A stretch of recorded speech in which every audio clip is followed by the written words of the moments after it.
बोलिए श्री शनिदेव महाराज की जय। जय हनुमान जी महाराज। भगवान शिव और हनुमान जी की कृपा आप पर और आपके परिवार पर सदा सर्वदा बनी रहे।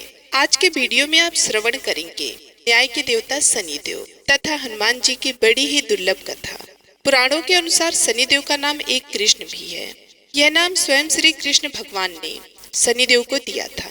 आज के दिन जो भी मनुष्य इस व्रत को करता है या कथा का श्रवण करता है तो उन भक्तों पर शनिदेव के साथ साथ हनुमान जी की कृपा भी प्राप्त होती है, क्योंकि शनि दोष से परेशान मनुष्य इस दिन हनुमान जी की कथा को सुनने तथा भजन कीर्तन करने से उनके सभी प्रकार के ग्रह व दोष शनि की 7.5 ढैया समाप्त हो जाती है और साथ ही शनिदेव की कृपा से भक्तों को रोगों से मुक्ति भी मिलती है।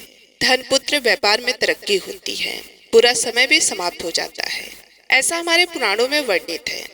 तो चलिए कथा को स्टार्ट करते हैं। हे शनि देव, हे बजरंग बली, जो भी भक्तगण इस कथा को सुन रहे हैं, सुना रहे हैं तथा हुकार भर रहे हैं, उनको सुख शांति समृद्धि देना। हे प्रभु, अपने भक्तों का कल्याण करना। तो प्रिय श्रोताओं, आइए श्रवण करते हैं दुख दरिद्र को दूर करने वाली शनिदेव की कथा का। किसी गांव में एक बहुत ही विद्वान ब्राह्मण रहा करता था। एक दिन रात्रि में उसने सपने में देखा कि एक नीला वस्त्र पहने हुए बहुत ही दिव्य पुरुष उससे कह रहे हैं कि हे ब्राह्मण देवता, मैं तुझे लाखूंगा। अब देखिए, यह सपना उस ब्राह्मण को रोज दिखाई देता था। इससे वह परेशान हो गया और दुबला पतला होने लगा। उसका स्वास्थ्य बहुत ही गिरने लगा। एक दिन उसकी स्त्री ने कहा, देखिए जी, मैं आपको कितना अच्छे से खिलाती पिलाती हूँ, दूध मलाई खिलाती हूँ, अच्छा भोजन आहार पकाकर खिलाती हूँ, फिर भी आप इतने दुबले पतले क्यों होते जा रहे हैं? इसका क्या कारण है? अपनी पत्नी की बात सुनकर उस ब्राह्मण ने अपनी पत्नी से सारा अपना हाल बताया कि मेरे सपने में एक नीले कपड़े पहने हुए बहुत ही दिव्य पुरुष आते हैं। वो मुझसे कहते हैं कि हे ब्राह्मण, मैं तुझे लाखूंगा। अब यही सोचकर मुझे भूख प्यास नहीं लगती, मैं दुबला पतला होता जा रहा हूँ। तब ब्राह्मणी ने कहा कि हे पतिदेव, मुझे लगता है कि आपको शनि भगवान दर्शन देते हैं। आपके ऊपर शनि की दशा शुरू होने वाली है, इसलिए आपको वो सचेत करते हैं। अवश्य ही वो शनि महाराज हैं। अब की बार जब दिखे तो आप उनसे कहिए कि आप मुझे सिर्फ 1.25 पहर ही देखें। प्रिय दर्शकों, उस दिन जब रात्रि होती है तो ब्राह्मण फिर से सोता है और उसके सपने में शनि भगवान दर्शन देते हैं। कहते हैं कि हे ब्राह्मण देवता, आज मैं तुम्हें लाखूंगा। तब ब्राह्मण ने कहा कि हे भगवान, यदि आप लाखना ही चाहते हैं तो लाख जाइए, लेकिन ये बताइए भगवान, आप कितने दिनों के लिए लाखेंगे? तब शनिदेव ने कहा कि हे ब्राह्मण, तुम्हारे ऊपर 7.5 शुरू होने वाली है, मैं तुम पर 7.5 साल के लिए लाखूंगा। तब ब्राह्मण ने कहा कि क्षमा करो भगवान, इतना भारी तो मुझसे झेला नहीं जाएगा, 7.5 का साल बहुत है भगवान। तब शनिदेव बोले, अच्छा 5 वर्ष के लिए लाखूंगा। तब ब्राह्मण ने कहा कि शनि महाराज, यह भी मेरे लिए ज्यादा है। शनि भगवान बोले, तो ठीक है, 2.5 साल का लग जाऊं? ब्राह्मण ने फिर से मना कर दिया। तब शनिदेव कहने लगे, 1.25 पहर का लगूंगा तो ठीक रहेगा। प्रिय भक्तगणों, उसे 1.25 पहर की शनि की दशा लग गई। ब्राह्मण ने नींद से उठते ही अपनी पत्नी से कहा, देखो, मेरा 1.25 पहर की शनि की दशा लगी है, सो मैं जंगल जाकर समय बिताऊंगा। तुम मेरे खाने पीने का सारा सामान बांध दो और मेरे पीछे किसी से लड़ना मत, घर में बैठी रहना, बच्चों को भी कहीं मत जाने देना और इस 1.25 पहर में किसी को गाली भी मत सुनाना। ऐसा कहकर ब्राह्मण अपने घर से जंगल की ओर चल दिया। जंगल में ब्राह्मण एक पीपल के पेड़ के नीचे बैठ गया और हनुमान जी का पाठ करने लगा। 1 पहर बीत गया तो ब्राह्मण ने सोचा कि बाकी का समय तो रास्ते में ही बीत जाएगा। सुबह वहां से चल दिया और रास्ते में चलते हुए उसे एक सब्जी मंडी दिखाई दी। उसने सब्जी मंडी में से एक बड़ा सा कद्दू खरीद लिया। कद्दू खरीद के अपने चादर में लपेट करके वहां से चल देता है। तभी रास्ते में शनि महाराज एक साधु का भेष बदल कर उसके पास आते हैं और कहते हैं, तुम्हारे चादर में क्या है? ब्राह्मण ने कहा, हे साधु महाराज, मेरे इस चादर में तो कद्दू है। साधु ने कहा, अच्छा कद्दू है तो दिखाओ। जब ब्राह्मण ने अपना चादर दिखाया तो वो आश्चर्यचकित रह गया। उसने देखा कि उस चादर में तो उस राज्य के राजा के बेटे का कटा हुआ सर था। ये देखते ही साधु महाराज, जो कि शनिदेव थे, उस ब्राह्मण को लेकर राज दरबार में पहुंच गए और राजा से कहने लगे कि महाराज, यह देखिए, यह दुष्ट दुराचारी आपके पुत्र का हत्या करके उसके सर को काट के अपने चादर में लेकर घूम रहा था, इसे आप दंड दीजिए। प्रिय दर्शकों, राजा ने जब सुना कि उस ब्राह्मण ने उसके पुत्र को मार दिया है, राजकुमार की हत्या कर दी है, तब राजा बहुत ही क्रोधित हुआ। उसने कहा, मुझे मत दिखाओ, मुझसे यह सब कुछ देखा नहीं जाएगा। हे सैनिकों, तुम इसे तुरंत ले जाओ और इसे सूली पर चढ़ा दो। प्रिय दर्शकों, जब नगर में यह समाचार मिला कि राजा के पुत्र का सर कट चुका है, एक ब्राह्मण ने उसकी हत्या कर दी है, तो नगर में हाहाकार मच गया और उस ब्राह्मण को सैनिक सूली पर चढ़ाने के लिए ले गए। जब फांसी पर चढ़ाने ही वाले थे, तब जैसा कि नियम होता है, मरने वाले से उसकी अंतिम इच्छा को पूछा जाता है, तो सैनिकों ने भी ब्राह्मण के अंतिम इच्छा को पूछा। सैनिकों ने कहा कि हे ब्राह्मण, बताओ तुम्हारी अंतिम इच्छा क्या है। प्रिय दर्शकों, ब्राह्मण ने सोचा कि यदि किसी प्रकार कुछ समय तक के लिए फांसी रुक जाए तो शनि की दशा का 1.25 पहर पूरा हो जाएगा। यह सोचकर उसने कहा, भाई, मैं बचपन से नित्य बालाजी की कथा कहता सुनता आया हूँ, आज मरने से पहले अंतिम बार कथा कह लेने दो। अब क्या था, फांसी देने वाले सैनिकों ने उसकी आखिरी इच्छा पूर्ण होने तक फांसी रोक दी। कहानी कहते कहते 1.25 पहर पूरा हो गया, शनि की दशा खत्म हो गई। अब इधर देखिए, राजा का जो पुत्र था राजकुमार, वह जंगल से शिकार खेलकर वापस राजमहल में आ गया। राजमहल में राजकुमार को देखते ही राजा बड़ा ही प्रसन्न हुआ, लेकिन मन ही मन उसे डर भी लगा। यदि उस निर्दोष ब्राह्मण को फांसी चढ़ा दिया गया तो ब्राह्मण हत्या का दोष लग जाएगा। अब क्या था, राजा ने 2 घुड़सवार को जल्दी से फांसी घर की तरफ दौड़ाया और ब्राह्मण को आदर सहित दरबार में आने का हुक्म दिया। ब्राह्मण राज दरबार में उपस्थित हुआ तो राजा ने क्षमा याचना मांगते हुए कहा कि आपके बगल में जो चादर है उसे खोलकर दिखाओ। राजा की आज्ञा अनुसार ब्राह्मण ने चादर खोली तो उसमें कद्दू था। राजा ने ब्राह्मण को बहुत सा धन दिया और पूछा, हे ब्राह्मण देवता, मुझे ये समझ में नहीं आया, इन सब के पीछे क्या रहस्य है, यह सब क्यों हुआ, आखिर यह सब क्या था। तब ब्राह्मण ने कहा कि हे महाराज, मेरे ऊपर 1.25 पहर की शनि की दशा लगी थी, इसलिए ये सब कुछ हुआ। राजा ने कहा कि हे ब्राह्मण देव, शनि की दशा को किस प्रकार टाला जा सकता है। ब्राह्मण ने कहा कि हे राजन, यदि राजा या सेठ को यह दशा लगती है तो काला हाथी या काला घोड़ा दान करना चाहिए। गरीब को शनि की दशा लगती है तो पीपल की पूजा करे और शनि महाराज के मंत्र का जाप करे, साथ ही शनि की कहानी सुने, तिल तेल और काला उड़द आदि का दान दे, काले कुत्ते को तेल चुपड़ी रोटी खिलाए तो शनि की दशा उतर जाएगी। अब देखिए, राजा ने उस ब्राह्मण को कद्दू वापस कर दिया। अब घर आकर ब्राह्मण ने कद्दू अपनी पत्नी को दिया। जब उसकी पत्नी ने सब्जी बनाने के लिए उस कद्दू को काटा तो उसके बीजों की जगह हीरे मोती निकलने लगे। ब्राह्मणी ने पूछा कि पति देव, यह सब क्या है, इसमें से हीरे मोती कैसे निकल रहे हैं, इसे कहाँ से लाए हैं आप। तब ब्राह्मण ने कहा कि हे प्रिय, जब शनि की दशा लगी थी तो ये कद्दू कुंवर का सिर बन गया था, और जब दशा उतरी है तो शनि जी ने कैसे निहाल कर दिया, हमें माला माल कर दिया। हे शनि देवता, जैसे ब्राह्मण को शनि की दशा लगी वैसे किसी को शनि की दशा ना लगे।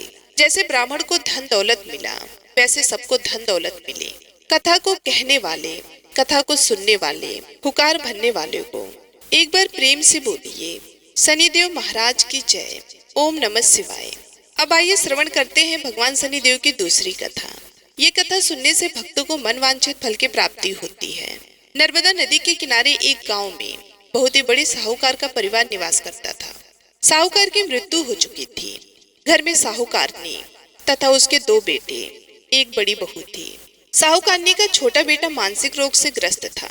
उसकी मानसिक स्थिति ठीक नहीं थी। साहूकारनी की बड़ी बहू तारा के विवाह को कई वर्ष बीत गए थे, पर अभी तक उसे संतान नहीं हुई थी। तारा को सदैव यही भय रहता था कि कहीं उसके पति संतान पाने के लिए दूसरा विवाह ना कर ले। यदि उसके पति ने दूसरा विवाह कर लिया तो उसे सौतन का दुख सहना पड़ेगा। प्रिय भक्तजनों, इसी डर से तारा ने एक योजना बनाई। अपने घर में काम करने वाली नौकरानी चंदा से अपने देवर चंदन का विवाह कराने के लिए अपनी साहूकारनी सास तथा अपने पति को मना लिया। चंदा स्वभाव से बड़ी ही दयालु तथा कृष्ण भक्त थी। वे बचपन से ही उसी साहूकारनी के घर काम करती थी। उसका अपना कोई नहीं था। अब चंदा का विवाह मानसिक रोगी वाले चंदन से करा दिया गया। कुछ सालों बाद चंदा ने एक सुंदर पुत्र को जन्म भी दिया, किंतु चंदा की जेठानी तारा ने चंदा का बच्चा छीन लिया और उसे घर से धक्के मारकर बाहर निकाल दिया। और तारा ने अपने पति को भी अपने पक्ष में कर लिया। प्रिय भक्तगणों, बेचारा चंदन तो मानसिक रोगी था, वह कर भी क्या सकता था, और वे साहूकारनी चाहकर भी कुछ नहीं कर सकी। प्रिय भक्तगणों, दरअसल यह तो तारा की चाल थी। उसने तो कभी चंदा को अपनी देवरानी माना ही नहीं था। वह तो सिर्फ चंदा से उसका बच्चा लेना चाहती थी ताकि उसे पाल पोस कर अपना नाम दे सके। अब देखिए, चंदा के बार बार रोने गिड़गिड़ाने पर भी तारा नहीं मानी और उसे उस गांव से ही निकाल दिया। अब चंदा गांव-गांव भटकने लगी। भटकते भटकते वे कृष्ण जी के एक पुराने मंदिर में पहुंच गई। वहीं पर उसने प्रभु से न्याय की गुहार लगाई। वह अपना सर भगवान के चौखट पर पटकने लगी तथा लगातार ओम कृष्णाय नमः इस मंत्र का जाप भी करती रही। प्रिय भक्तगणों, उस स्त्री की करुणा पुकार न्याय के देवता शनिदेव ने सुनी तथा भगवान श्री कृष्ण के आदेश से तुरंत चंदा के पास उपस्थित हो गए और साधारण मनुष्य का रूप धारण करके उसे अपने आप को कष्ट न पहुंचाने के लिए कहा और कहा कि हे बहन, तुम भगवान श्री कृष्ण पर विश्वास रखो और ओम कृष्णाय नमः इस मंत्र का जाप करती रहो। तुम्हारा अवश्य ही कल्याण होगा। तुम्हें जो भी दुख है सब भगवान श्री कृष्ण हर लेंगे और शनिदेव की कृपा से तुम्हारा मंगल होगा। ये सुनकर चंदा भगवान श्री कृष्ण की आराधना में लग जाती है। शनिदेव का ध्यान करते हुए ओम कृष्णाय नमः मंत्र का जाप करने लगी। अब शनिदेव एक साधु का भेष बदलकर साहूकारनी के घर पहुंच गए और अलग निरंजन का अलग जगाने लगे। तब घर से बाहर साहूकारनी निकली और उन्हें भिक्षा देकर प्रणाम किया। तब साधु रूपी शनिदेव ने कहा कि हे देवी, मैंने सुना है आपके घर में कोई मानसिक रोगी है। मैंने 7 सालों से हिमालय के जंगलों में भटकती हुई बहुत ही दुर्लभ जड़ी बूटी इकट्ठी की है जो हर प्रकार के रोगों को समाप्त कर देती है। यदि आप कहे तो मैं आपके घर के मरीज को ठीक कर सकता हूँ। उस साधु की बात सुनकर उस साहूकारनी ने कहा कि हे महात्मा, अहो भाग्य जो आप यहाँ पधारे। महाराज जी, मेरा छोटा बेटा है जो कि दिमागी रूप से बीमार है। आप उसे ठीक कर दीजिए। आप जो चाहेंगे मैं वह आपको दूंगी। आइए, घर के अंदर आइए। साहूकारनी ने अपने बेटे चंदन को साधु महाराज को दिखाया, जो अब चंदा के चले जाने से बहुत ही दुखी था।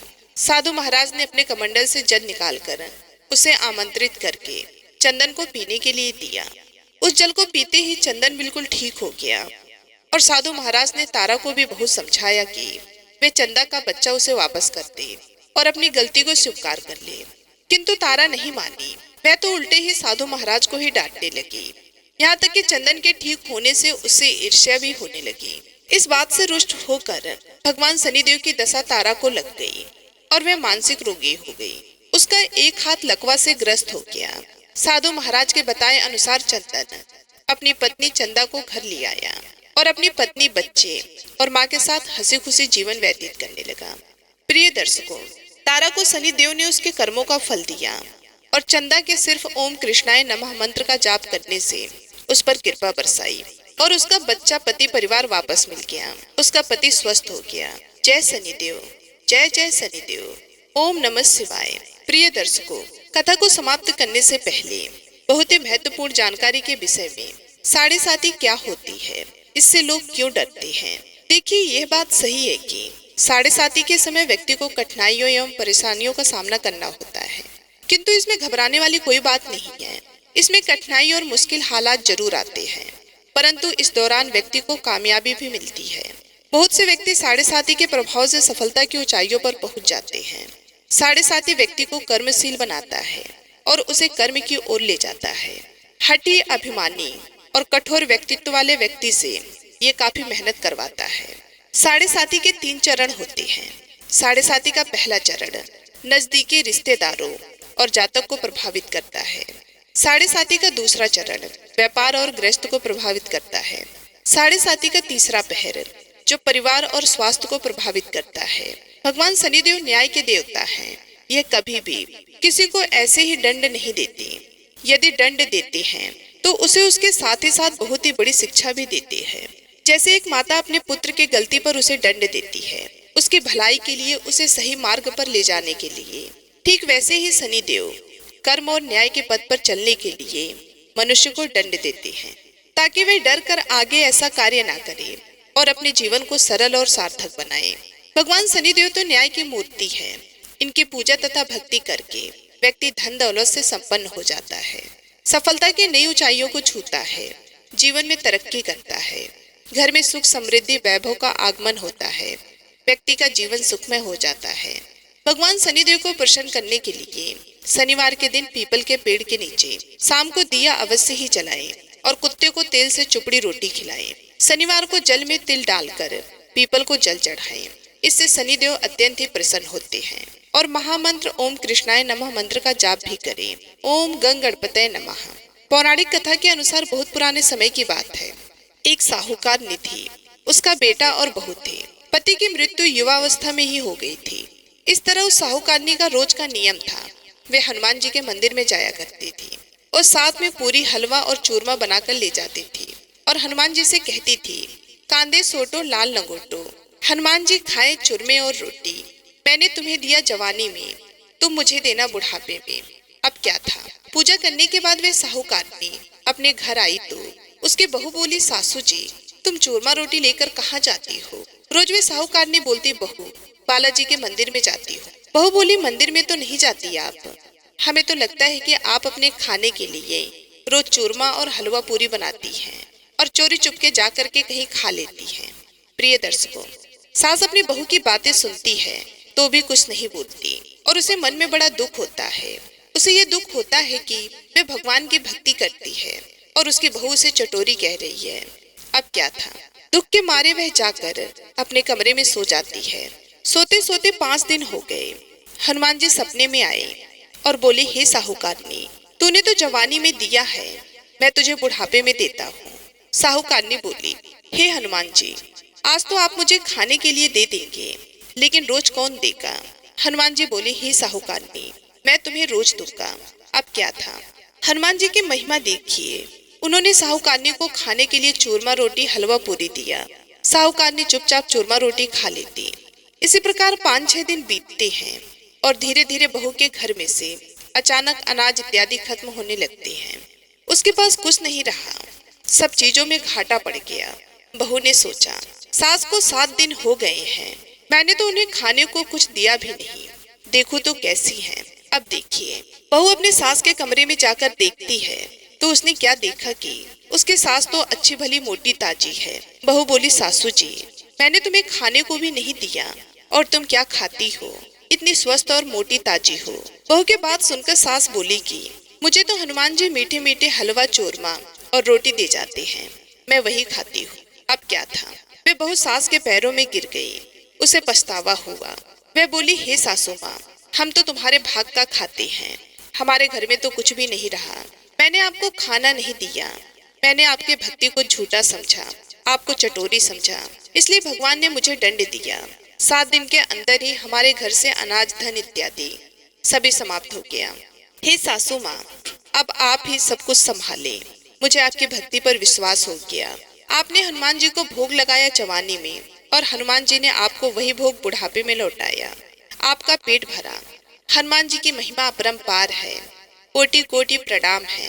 प्रिय भक्तों, अब क्या था, उस सास ने खुशी खुशी घर की सारी जिम्मेदारी संभाल ली। सास यानी कि वह साहूकारनी हनुमान जी को रोज चूरमा हलवा पूरी खिलाया करती थी, हलवा पूरी चढ़ाया करती थी। फिर घर में बहुत बरकत हुई और खूब धन धान आने लगा। हे हनुमान जी महाराज, हे बालाजी महाराज, जैसे आपने उस साहूकारनी को दिया वैसे सबको देना, सबके घर में अनाज धन के भंडार भरना, सबका मंगल करना। इस कथा कहानी को कहने व सुनने वाले तथा हुकार भरने वाले सभी को देना। तो बोलिए बजरंगबली हनुमान की जय। ओम नमः शिवाय। प्रिय भक्तगणों, हमारी दूसरी कथा है मंगल देवता की कथा। बहुत समय पहले की बात है, किसी गांव में एक बुढ़िया रहती थी। वह मंगल देव को अपना इष्ट मानती थी। मंगलवार के दिन वह ना तो घर लीपती थी और ना ही धरती खोदा करती थी। हर मंगलवार को वह मंगल देव का व्रत रखती थी। उसका एक पुत्र था जो मंगलवार के दिन ही पैदा हुआ था, इसलिए उसे मंगलिया कहकर पुकारा करती थी। बुढ़िया की श्रद्धा देखकर स्वयं मंगल देव उसकी परीक्षा लेने के लिए ठानी और साधु का भेष बनाकर उसके घर मंगलवार के दिन पहुंच गए। अब क्या था, वे बुढ़िया से बोले, हे बुढ़िया माई, मैं भिक्षा मांगकर लाया हूँ, अतः मुझे भूख लगी है, मुझे भोजन बनाना है, तो थोड़ी सी धरती लीप दे तो मैं भोजन बना लूं। बुढ़िया माई ने कहा, महाराज, मैं मंगलवार की व्रती हूँ, मैं आज के दिन धरती नहीं लीपती, मैं जल का छिड़काव कर देती हूँ, आप उस पर भोजन बना ले। उसकी बात सुनकर साधु ने हट पकड़ ली, कहा कि नहीं, मैं तो लिपी हुई धरती पर ही भोजन बनाता हूँ। बुढ़िया ने भी रट पकड़ ली कि आज तो धरती ना लीप सकूंगी, इसके अलावा आप जो भी करने को कहेंगे मैं करूंगी। उसके बाद पर साधु ने वचन लिया कि धरती लीपने के अलावा जो कहूँ वह करना पड़ेगा। अब क्या था, बुढ़िया ने 3 बार वचन दे दिया, वचन है, वचन है, वचन है। अब साधु ने कहा कि अपने बेटे को बुला दे, मैं उसके पीठ पर अंगीठी जलाकर खाना बनाऊंगा। साधु की बात सुनकर बुढ़िया के तो होश उड़ गए, पर वह मंगल देव को साक्षी मानकर वचन दे चुकी थी। उसने मंगल देव का स्मरण कर अपने बेटे को बुलाकर साधु के पास भेज दिया। साधु ने कहा, माँ, अपने बेटे को लिटा और इसके ऊपर अंगीठी सुलगा दे। बुढ़िया ने मंगल देव का स्मरण करते हुए बेटे को औंधे मुंह लिटाकर उसके पीठ पर अंगीठी जला दी और साधु महाराज का खाना बन गया। तब उन्होंने बुढ़िया माई को आवाज दी और कहा कि अपने बेटे को बुला ले, वह भी भोग ले ले। बुढ़िया ने हैरान होकर कहा, महाराज, अभी तो आपने उसके पीठ पर खाना बनाया है, अब वह कहाँ से आएगा? उसके तो प्राण छूट गए होंगे। आप कृपया भोजन ग्रहण करें और यहाँ से जाना हो तो जाए, मुझे और दुखी ना करें। साधु ने हट पकड़ ली कि अपने बेटे को आवाज तो दे। साधु की बात सुनकर बुढ़िया ने जैसे ही कहा, मंगलिया, अरे ओ मंगलिया, उसका बेटा दौड़ता हुआ आ गया। बेटे को देखकर बुढ़िया चकित रह गई। तब साधु महाराज ने कहा कि माँ, तेरा व्रत सफल हो गया, तेरी अपने इष्ट देव में अटल श्रद्धा है, इसलिए आज के बाद वे हर तरह से तेरी रक्षा करेंगे, तुझे कभी भी कोई कष्ट नहीं होगा। ऐसे कहकर मंगल देवता अपने असली स्वरूप में आ गए और बुढ़िया माई को दर्शन देकर उन्हें कृतार्थ किया।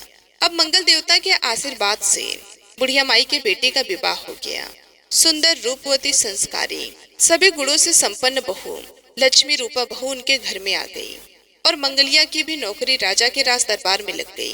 बुढ़िया माई का घर धन धान्य से भर गया और बुढ़िया माई सोने के पालना में नाती पोती खिलाने लगी और अपने इष्ट देव का भजन कीर्तन करते हुए अंत में बैकुंठ धाम को चली गई। तो एक बार प्रेम से बोलिए, जय हो मंगल देवता। हे मंगल देवता, जैसे आपने बुढ़िया माई का कल्याण किया, वैसे ही अपने उन सभी भक्तों पर करना जो आपकी इस कथा को बड़ी श्रद्धा से सुन रहे हैं। जय बजरंगबली। ओम नमः शिवाय। प्रिय भक्तगणों, हमारी तीसरी कथा है हनुमान जी महाराज की कथा, मंगलवार की कथा। मंगलवार व्रत कथा के अनुसार ऋषि नगर में केशव दत्त नामक एक ब्राह्मण अपनी पत्नी सावित्री के साथ रहा करता था। केशव दत्त के घर में धन संपत्ति की कोई कमी नहीं थी। नगर में सभी केशव दत्त का सम्मान करते थे, लेकिन केशव दत्त संतान नहीं होने से बहुत चिंतित रहता था। दोनों पति पत्नी प्रति मंगलवार को हनुमान जी की पूजा करते थे। विधिवत मंगलवार का व्रत करते हुए वर्ष बीत गए। ब्राह्मण बहुत ही निराश हो गया, लेकिन उसने व्रत करना छोड़ा नहीं। मंगलवार का व्रत करते हुए वर्ष बीत गए। ब्राह्मण बहुत निराश हो गया, लेकिन उसने व्रत करना छोड़ा नहीं। कुछ दिनों बाद केशव दत्त हनुमान जी की पूजा करने के लिए जंगल में चला गया। उसकी पत्नी सावित्री घर में रहकर मंगलवार का व्रत करने लगी। दोनों पति पत्नी पुत्र प्राप्ति के लिए मंगलवार का विधि पूर्वक व्रत करने लगे। सावित्री ने अगले मंगलवार को व्रत किया, लेकिन किसी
है। अब केशव दत्त ने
पर सदा सर्वदा बनी रहे।